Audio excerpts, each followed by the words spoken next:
menyaksikan Sapa Indonesia Malam bersama saya Friska Clarissa. Pendaftaran pasangan calon kepala daerah akan dibuka 27 Agustus mendatang. Ada sejumlah tokoh digadang-gadang punya elektabilitas tinggi di 3 provinsi. Kita lihat hasil survei Litbang Kompas yang dilakukan pada 15 sampai 20 Juni 2024. Elektabilitas Anies dan Ahok mendapat posisi teratas. Lalu Anies Baswedan mendapat angka 29,8%. Kemudian Basuki Cahayapurnama 20%, Ridwan Kamil 8,5%, sementara Kaesang Pangarep 1%. Kita lihat di Jawa Barat berikutnya saudara. Survei SMRC pada periode 9 Juni hingga 1 Juli 2024 menunjukkan bahwa Ridwan Kamil mendapatkan 50,6%. Deddy Mulyadi dengan 25,1% dan Deddy Mizwar dengan 3,7%. Sementara kalau kita lihat dari survei Indikator Politik Indonesia pada 10 hingga 17 Juni 2024 ada 3 nama teratas di Pilkada Jawa Tengah. Di antaranya Kaesang Pangarep dengan 17,7%, Irjen Ahmad Lutfi dengan 15,6%, dan Taj Yassin Maimun dengan 12,8%. Survei Litbang Kompas terbaru, Anies Baswedan dan Basuki Cahayapurnama masih menjadi 2 tokoh yang memiliki elektabilitas tertinggi di Jakarta. Survei Litbang Kompas yang digelar pada 15 hingga 20 Juni menunjukkan bahwa Anies Baswedan memiliki elektabilitas tertinggi di Jakarta. Elektabilitas Anies berada di angka 29,8%. Sedangkan Basuki Cahayapurnama atau Ahok berada di posisi kedua dengan raihan 20%.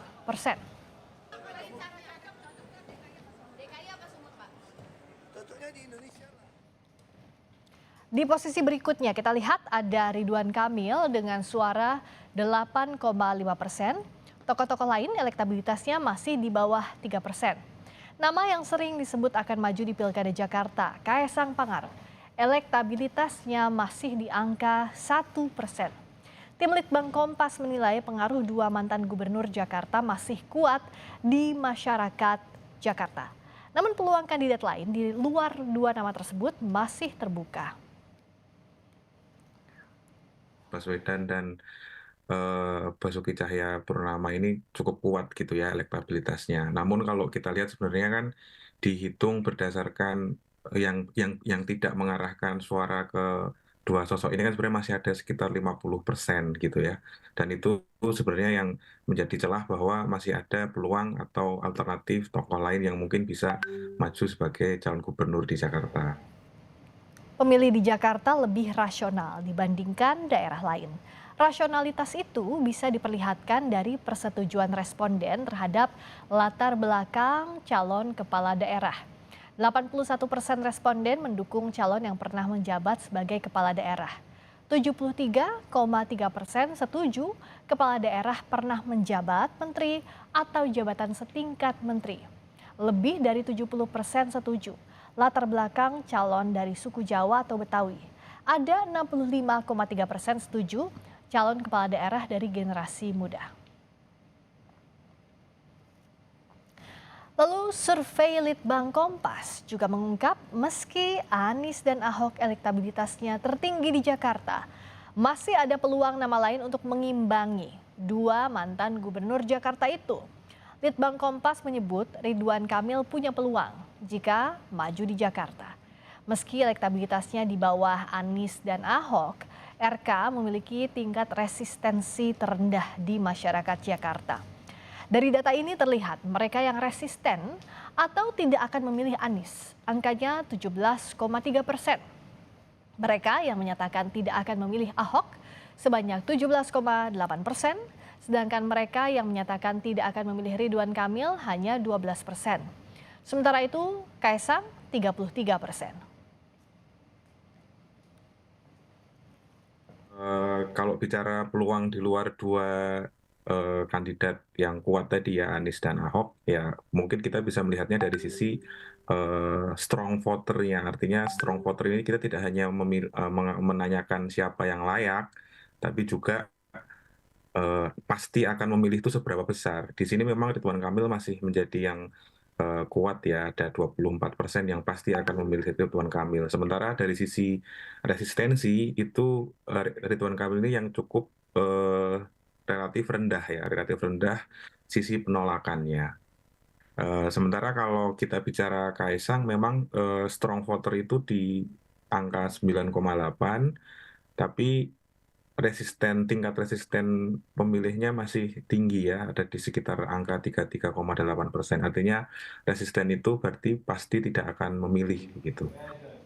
Survei Litbang Kompas menunjukkan dua tokoh masih memiliki elektabilitas tertinggi di Pilkada Jakarta. Lalu siapa yang berpeluang untuk duduk menjadi orang nomor 1 Jakarta? Kita berbincang dengan Vincentius Gitiarko, peneliti Litbang Kompas, ada Daniel Johan, Ketua DPP PKB, dan Diah Roro Esti, politisi Partai Golkar. Selamat malam Mbak Diah Roro, selamat malam Bang Daniel, juga Bung Vincent. Selamat malam, Mbak. Malam Mbak Selamat Friska. malam Mbak semua. Salam buat semuanya. Selamat malam. Saya minta ke Mas Vincent dulu ya untuk membreakdown data dari hasil survei Litbang Kompas.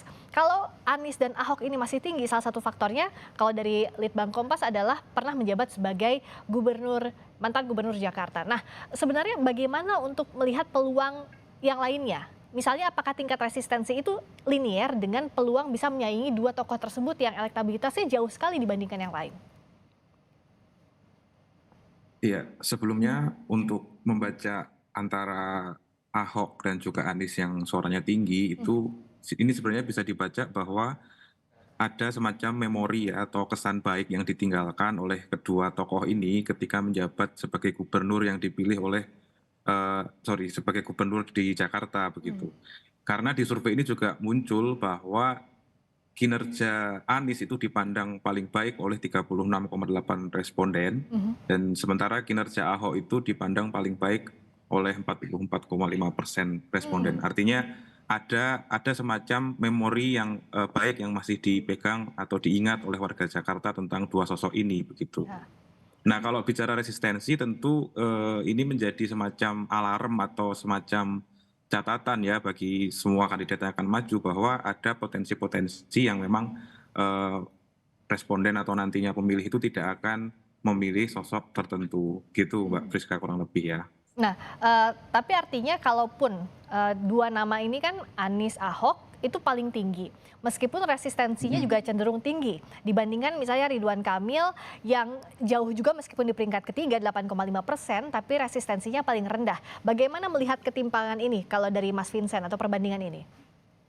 Ya kalau misalnya resistensi yang angka resistensi antara Ahok dan juga Anies itu kan sebenarnya mirip ya di angka kisarannya 17%. Nah ini sebenarnya menunjukkan bahwa juga ada semacam bentukan dua kubu begitu ya antara suka Anies itu indikasinya ya menolak sebaliknya dan sebaliknya begitu. Artinya itu ada situasi mungkin yang terbentuk dalam warga Jakarta seperti itu sehingga resistensi itu selain ada strong voters orang yang pasti akan memilih, ada juga yang sudah menyatakan posisinya tidak akan memilih begitu. Ini bisa jadi Ridwan Kamil silakan dilanjutkan Mas Vincent. Ya, Ridwan Kamil menjadi menarik karena mungkin sementara ini resistensinya cukup rendah itu mungkin bisa dibaca dalam konteks penasaran gitu ya. Karena memang kan Ridwan Kamil belum pernah di Jakarta, cuma dia kan menjabat di Jawa Barat dan mungkin cerita-cerita kinerja dan seterusnya tentang Ridwan Kamil ini membuat masyarakat Jakarta penasaran sehingga tingkat resistensinya mungkin saja belum ada yang menyatakan resistensi cukup tinggi karena masih penasaran tadi gitu. Oke, dan Anies Ahok ini bisa dibaca juga ekses dari pilkada sebelumnya, begitu ya, Mas Vincent ya? Kalau dengan perbandingannya. Iya. Jadi kalau yang milih Anies bukan Ahok, sebaliknya juga yang milih Ahok bukan Anies, begitu ya? Indikasinya begitu ya dari data yang kami temukan ini. Oke, nah saya ke Mbak Diah Roro. Kalau dari Golkar membaca hasil survei ini seperti apa? Kan terakhir dikatakan bahwa Kang Emil, Ridwan Kamil ini akan fokus ke Jawa Barat. Terakhir Bung Doli saat kami wawancara bilangnya demikian. Nah dengan ada survei ini apakah nama Ridwan Kamil bisa masuk lagi ke Jakarta dan bagaimana pula dengan nama Mas Kaisang yang akhir-akhir ini juga coba disebut sudah bersama dengan Pak Erlangga. Masihkah masuk radar dengan elektabilitas 1% kurang lebih? Baik, terima kasih Mbak Friska.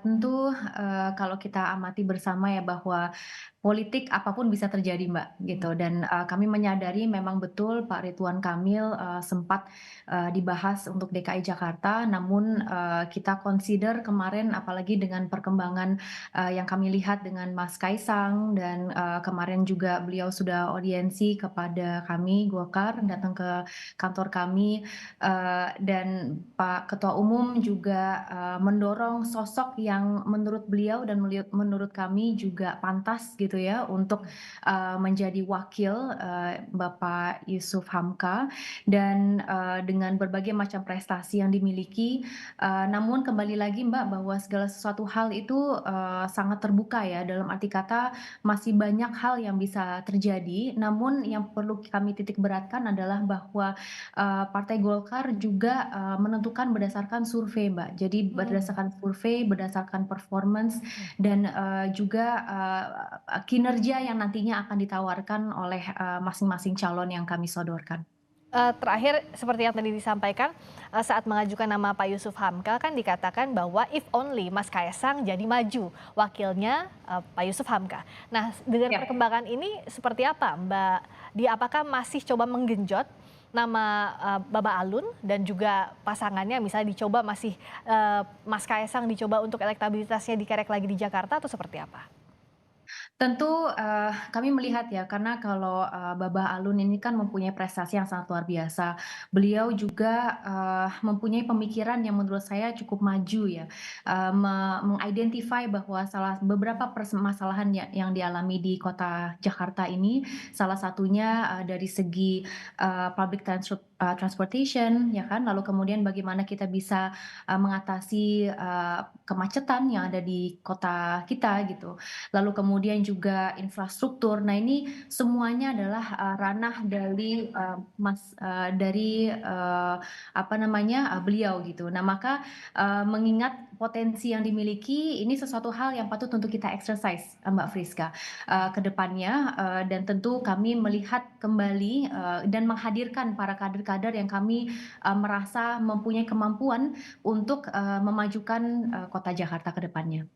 Oke, kalau dari PKB seperti apa sejauh ini sikapnya Bang Daniel? Apakah masih nama, Mas Anies yang jadi prioritas? Karena terakhir kan Gus Imin bilang bahwa, kami mencari siapa pasangannya, wakilnya yang akan mendampingi Mas Anies. Artinya apakah masih fokus untuk lobby posisi wakilnya Mas Anies atau seperti apa? Ya, makasih Mbak Fris. Selamat sore semuanya. Tentu kita terima kasih ya atas hasil dari survei Litbang Kompas yang hari ini dirilis. Dan kita bersyukur sekarang Pak Anies tetap masih di posisi yang kuat, teratas ya. Sejauh ini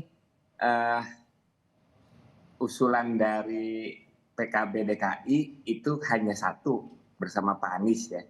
Dan yang terkuat saat ini masih kasnya bersama dengan Pak Anies. Sehingga posisi wakil itu yang akan menjadi pembahasan bersama nanti dengan partai-partai koalisi ya, sehingga kita ini masih dalam rangka memberikan peluang kepada seluruh koalisi untuk membahas bersama siapa nanti wakil terbaik dari Pak Anies yang untuk memastikan kemenangan nanti untuk di Pilkada DKI nanti. Yang dikatakan calon koalisi ini siapa Mas Daniel? Apakah PKS utamanya dan siapa lagi? Yang sejauh ini sudah menyebut nama Pak Anies kan PKS termasuk dengan PDIP, tetapi kan seluruh partai yang lain masih dalam juga proses memastikan ya, sehingga kita masih butuh waktu mungkin untuk komunikasi untuk memastikan pasangan-pasangan sekaligus dukungan-dukungan sehingga nanti terbentuk koalisi yang pasti nanti. Memang untuk Pilkada DKI semua calon masih dalam posisi yang sama nih, termasuk yang dicalonkan oleh sahabat Golkar kan, sehingga itu masih baru sikap masing-masing partai. Kita berharap ke depan bisa terbentuk koalisi yang lebih pasti sehingga ada pembahasan yang lebih maju ke depannya. Artinya Bang Daniel peluang untuk membentuk poros baru dengan PDIP sejauh ini tertutup. Lebih ingin bersama PKS, PKB, coba menggayat PDIP untuk mendukung Mas Anies sebagai cagupnya. Kita sangat terbuka kok dengan PDIP. bahkan termasuk dengan Golkar. Ya. Kalau misalkan tidak terwujud Mas Kaisang misalnya dengan Bapak Alun, bisa saja nanti Pak Anies dengan Bapak Alun. Nah, yang penting kan dibahas dengan baik bersama koalisi, dan koalisi bersama-sama menganggap itu menjadi pasangan yang terbaik. Oke, kalau Mbak Diah lihatnya seperti apa? Apakah mungkin nih tawaran koalisi bersama dengan PKB, PKS, atau bahkan PDIP, atau Kim ini ada batasnya, tidak sulit untuk mendukung Mas Anies? Kalau tidak mungkin sih tampaknya tidak, tapi sulit sejauh ini untuk mendukung Mas Anies. Jadi kalau dari Partai Golkar, kami memang mengutamakan yang masuk di dalam koalisi Kim ya, Mbak ya. Dan ini berlaku untuk lintas provinsi di seluruh Indonesia. Namun tentu kembali lagi apa yang telah disampaikan, bahwasanya kami juga akan melihat dengan berjalannya waktu bagaimana, mengingat politik sangat berdinamis ya Mbak ya. Dan kita juga ingin pada intinya mendorong sosok yang mampu menjawab segala bentuk permasalahan yang dialami oleh masyarakat khususnya yang tinggal di kota Jakarta. Dan permasalahannya itu sangat amat luas, sangat banyak, dan untuk memilih kader yang tepat, mengingat ini juga masih banyak waktu ya Mbak, kita masih ada sampai bulan Agustus untuk menetapkan secara fix gitu, dan kita akan melihat bagaimana ke depannya. Jadi 40 hari kurang lebih ini bisa dianggap panjang, tapi juga cukup singkat harusnya untuk mencari siapa kawan. Iya, betul. Kalau dari Mas Vincent nih, kalau lihat dari tadi yang disampaikan oleh Bung Daniel misalnya, bahwa kalau dari koalisi, calon koalisinya PKB, PKS misalnya, atau coba menggait PDIP, itu masih Mas Anies. Tapi kalau dari Golkar bersama Koalisi Indonesia Maju ini masih mengeksersis sejumlah nama, termasuk Mas Kaisang juga Bapak Alun. Nah, sebenarnya kalau dari survei ini kan dilakukannya Juni ya Mas ya, Mas Vincent. Dengan ada perkembangan, ini apa faktor-faktor yang bisa mengubah biasanya tingkat elektabilitas satu atau dua calon, baik itu gubernur maupun wakil gubernur? Iya, tentu ketika seorang calon sudah pasti akan diusung gitu ya, dan masyarakat publik sudah tahu siapa yang akan maju gitu, tentu pandangan publik terhadap calon-calon itu lebih spesifik lagi begitu ya. Nah, khusus di Jakarta tentu apa yang dibawa oleh masing-masing kandidat ini tentu akan dilihat oleh masyarakat di Jakarta.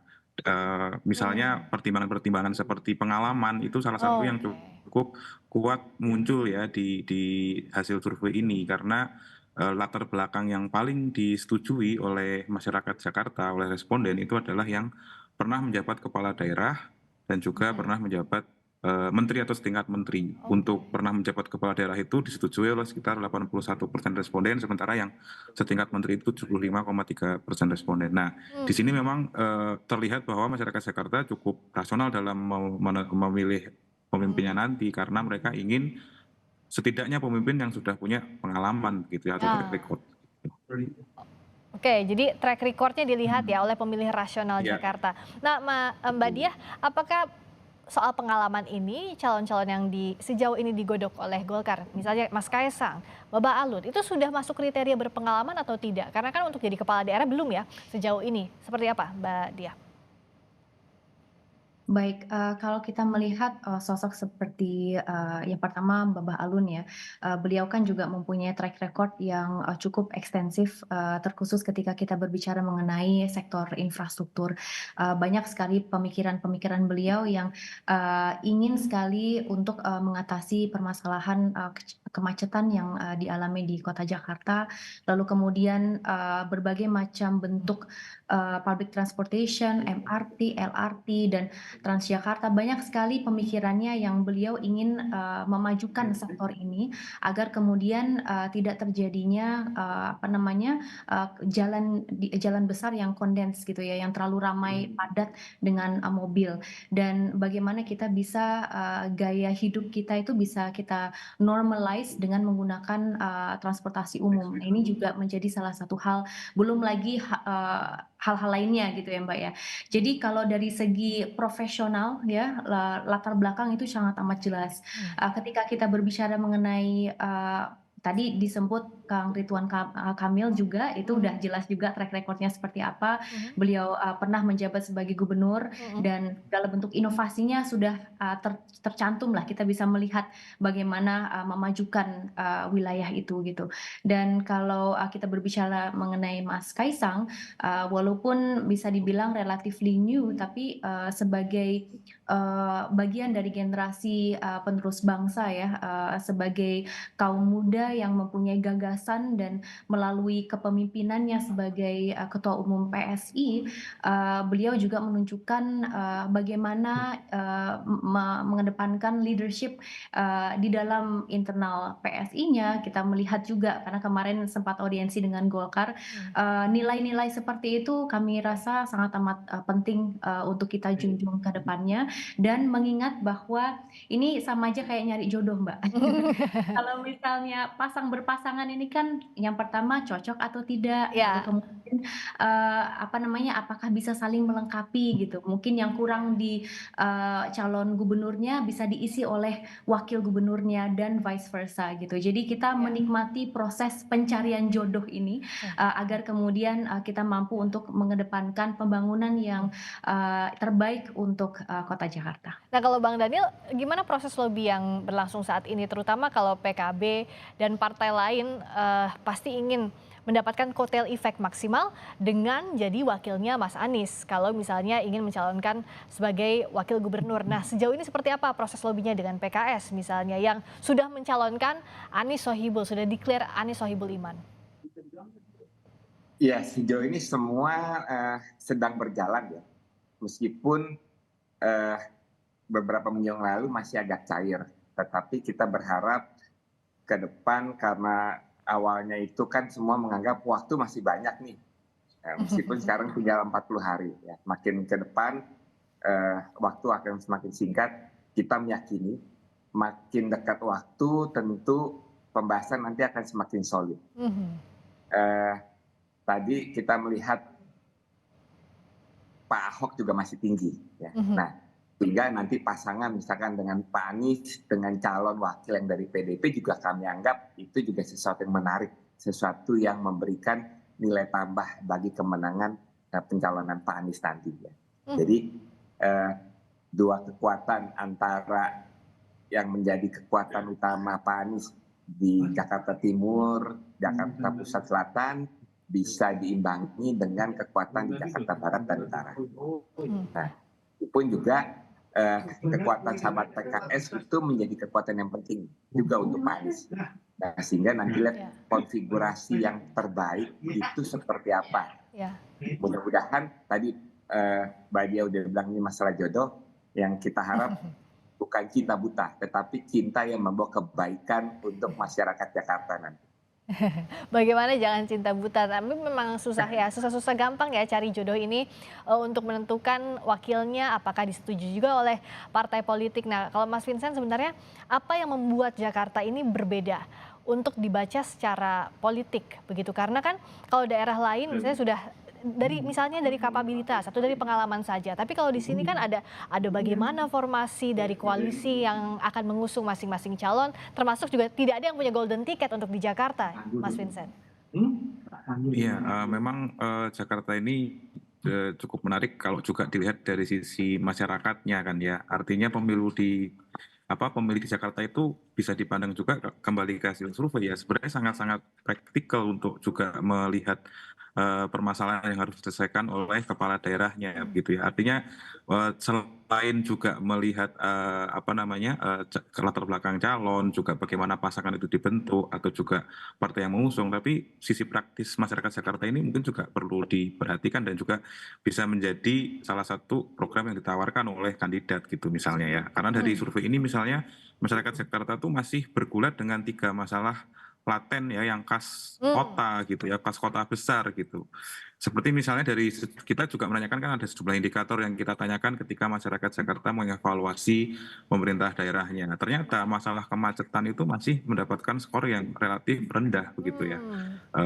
Artinya masalah kemacetan lalu diikuti soal polusi udara dan ditambah dengan kriminalitas itu masih menjadi sebuah apa namanya, indikator juga ketika misalnya ada calon yang sudah terbentuk, lalu apa sebenarnya sisi program praktis yang bisa dilihat oleh masyarakat Jakarta untuk mengatasi masalah-masalah laten ini, itu Mbak Priska ya. Jadi ini menjadi sangat khas pemilih masyarakat kota gitu ya. Mungkin di wilayah lain yang tidak sebesar Jakarta, ukuran kotanya mungkin situasinya akan beda gitu. Kalau Bang Daniel melihat, artinya kalau dengan tadi komunikasi politik yang sudah dibangun, kemungkinan besar ada 2 poros di Jakarta, PKB, PKS, PDIP dengan Kim. Apakah tergambar sementaranya seperti itu sekarang, Bang Daniel? Ya, sejauh ini itu baru asumsi ya. Tetapi kan agak sulit diprediksi karena memang belum ada satu partai pun yang secara fix sudah bisa punya tiket untuk maju. Ya, koalisi yang terbentuk belum secara final, tetapi masih cair. Nah, tetapi ya banyak orang, banyak pengamat memprediksi seperti itu akan ada 2 calon. Dan kita menyambut calon apapun yang terjadi nanti, dan kita meyakini nanti calon yang diusung oleh PKB itu mungkin yang terbaik. Kalau dari Mbak Diah gimana melihatnya? Apakah potensi head to head dengan Mas Anies ini yang disiapkan oleh Kim salah satunya? Yang paling pentingnya itu? Tentu kami kita berproses Mbak. Jadi kita betul-betul menikmati proses tadi hingga nanti penentuan akhirnya siapa yang final yang akan kemudian tertera sebagai calon gubernur dan juga wakil gubernur. Jadi kita nikmati proses itu dengan catatan bahwa kita akan mendorong sosok yang memang mempunyai track record yang baik, bisa mengatasi segudang permasalahan yang dialami di Kota Jakarta. Tadi sudah disampaikan oleh Mas Vincent, saya apresiasi ya riset yang dilakukan oleh Litbang Kompas juga, paling tidak kami menyadari gitu apa sih sebetulnya yang dibutuhkan oleh rakyat Jakarta, masyarakat Jakarta, agar kemudian ini bisa membuat kita betul-betul berpikir secara rinci gitu siapa yang patut untuk kita dorong. Jadi ini mari kita nikmati prosesnya, proses pencarian jodoh ini tentu tidak semudah itu, tapi itu tadi kembali lagi bahwa yang diharapkan mampu untuk mengatasi segala macam masalah yang terjadi di Jakarta. Tak segampang itu, tapi semoga segera ketemu jodohnya Bang Daniel, Mbak Diah. Kita tunggu nanti bagaimana.